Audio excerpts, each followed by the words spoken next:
Thank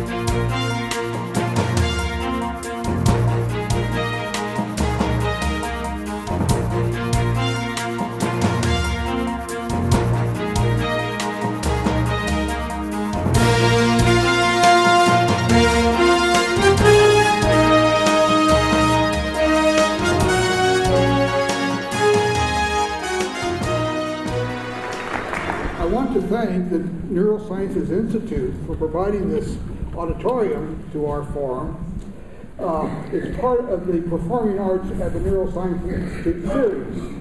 This partnership underscores the Institute's commitment to supporting local arts in San Diego.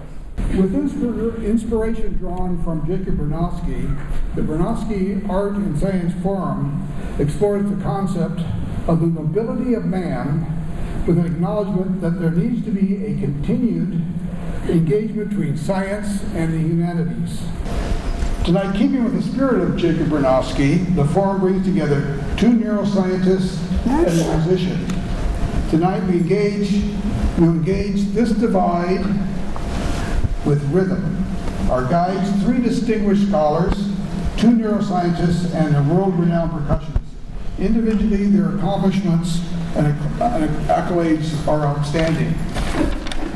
Stephen Scheck is a distinguished professor of music at UCSD and a consulting artist in percussion at the Manhattan School of Music.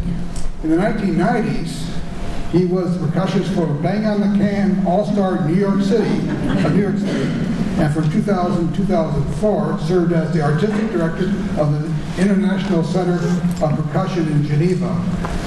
Steve is the founder of and artistic director of the percussion group Redfish Bluefish, director and conductor of the La Jolla Symphony and Choir. Dr. Ani Patel, a scientist here at the Neurosciences Institute.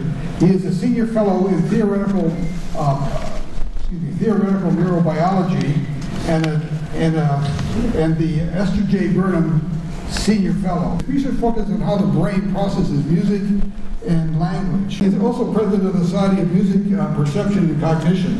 And John Iverson in the middle is a research fellow in theoretical biology, also here at the Neurosciences Institute. It's also, work is devoted to understanding how humans perceive the world, how we create a rich and detailed view of the world from sensory stimuli. He's published numerous scientific articles, scholarly articles. John is the co-founder of the San Diego Taiko, a Japanese drumming group. So, please, rhythm, the brain and the drum.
So we have some questions tonight that we're going to talk about. We want everyone to think about and ask us questions as well.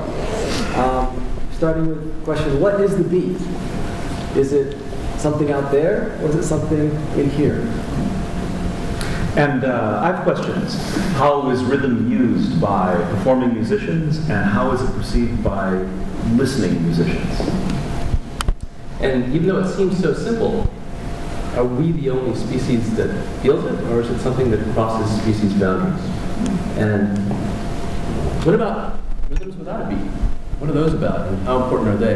As we'll see, those turn out to be very important for understanding the relationships between rhythm and language and music. Okay, so I'd just like to thank Ron, and it's a great pleasure to be up here with my colleague Ani.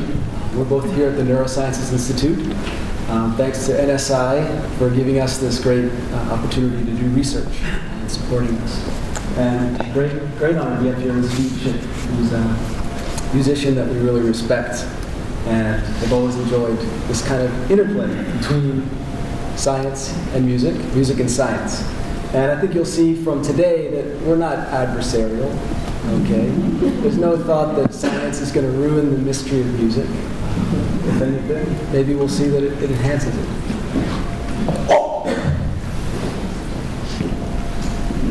So I'll start with the question, what is the beat? You're asking, what is the beat? What is it good for? Absolutely nothing.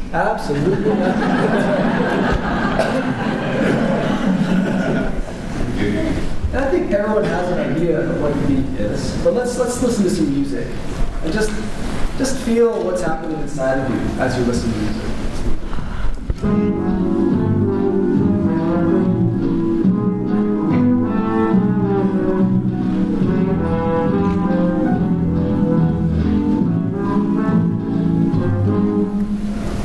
Might have seen a few heads nodding.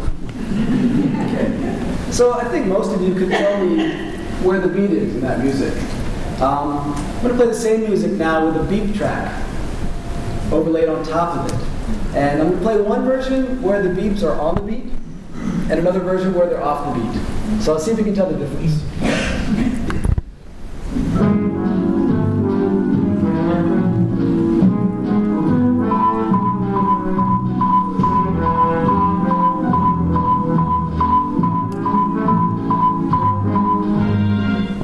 Okay, and here's the other.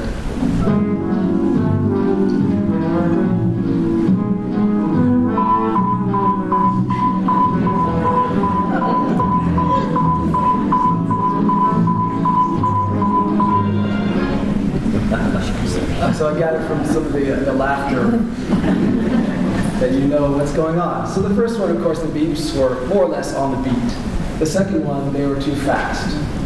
So I think most of us can notice, when things are on the beat, when they're not on the beat, even if we're not drummers or whatever, or even very good dancers. And I'll give you a link in a second. This is actually from a test that Ani developed called the BAT test. And it's actually been put online by the BBC doing a kind of worldwide study. And we definitely invite you to take part. I'll put the link up in a second. So obviously the beat's a feeling of regular timing. Even from very irregular music, we can still get a sense of regularity. And in many cases, it makes us move.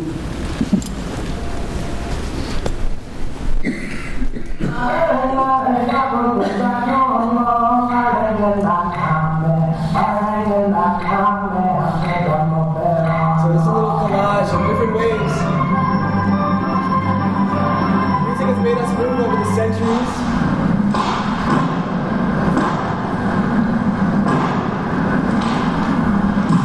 The beat is played in one go and in one phrase.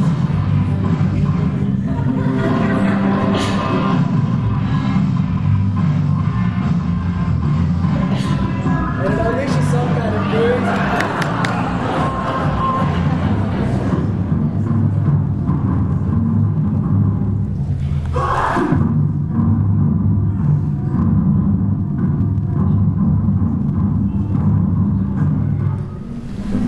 Okay, and somehow, when we're in a group, we can use this abstract beat to actually glue ourselves together. Beat is also really important as a scaffolding for rhythm perception. And I'll get into this in more detail later. But the idea is that if you hear a rhythm and you hear a beat within that rhythm, it gives you all sorts of advantages. You can remember it better. It gives you a sense of meter in the sense that some notes are maybe more important than others. It builds a sense of grouping. It's what allows syncopation when you play with whether a note is on the beat or not. And it drives expectation. So it's what allows music temporarily to be exciting or surprising. I'll play another basic stimulus with a beat, very clear beat.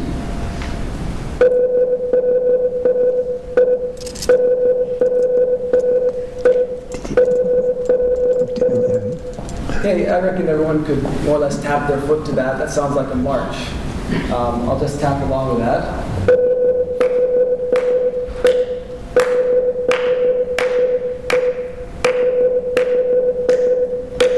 Okay, so there's a sense in which there's a beginning and an end and a unit of time, and all the events of that rhythm sort of fit in their neat places. It's very mechanical, very march-like. Now listen to this one.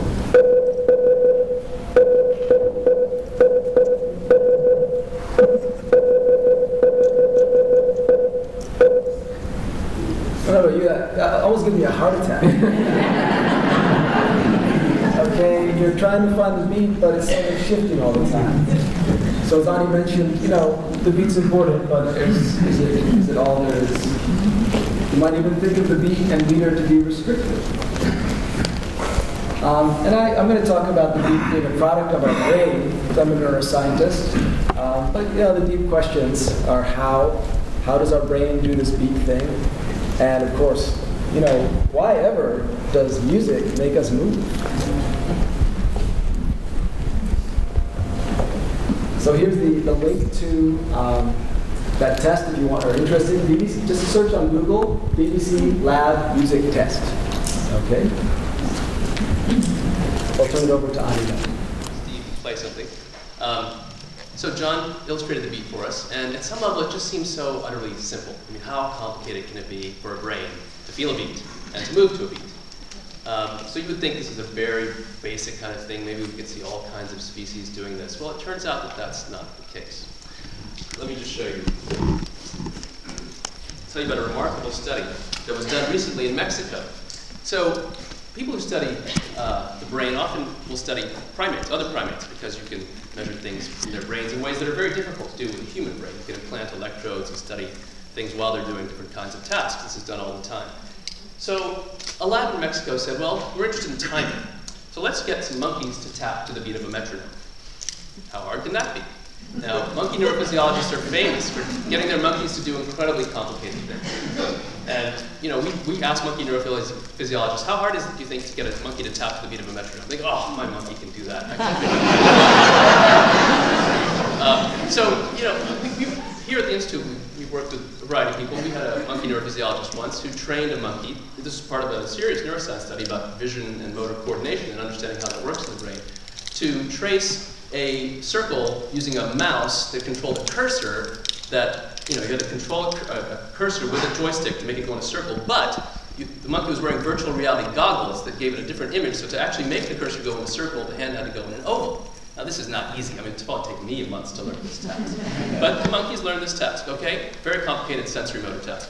So, lab in Mexico, tapping to a metronome, okay? They try the first monkey. 2 months of training, 3 months of training, 4 months of training. Nothing. Okay, they think, okay, once in a while you just get a dumb monkey. So, let's try monkey number 2. And 2 months of training, 3 months of training, 4 months of training, a year of training, a year and a half of training, 5 days a week, 6 hours a day. The monkey is not able to get this task. Okay, so this is not something that comes easily, just naturally when you have any kind of brain, and even a primate brain. So this raises some interesting questions. So are we unique in being able to feel the beat in music and being able to move to it? Well, actually, we don't think we are, because there's some work we've done with this character. This is a sulfur-crested cockatoo, a parrot. He lives in Indiana. He doesn't live here at the Institute. He's a pet. He's named Snowball. He surfaced on YouTube when he was dancing to some rock song, the Backstreet Boys.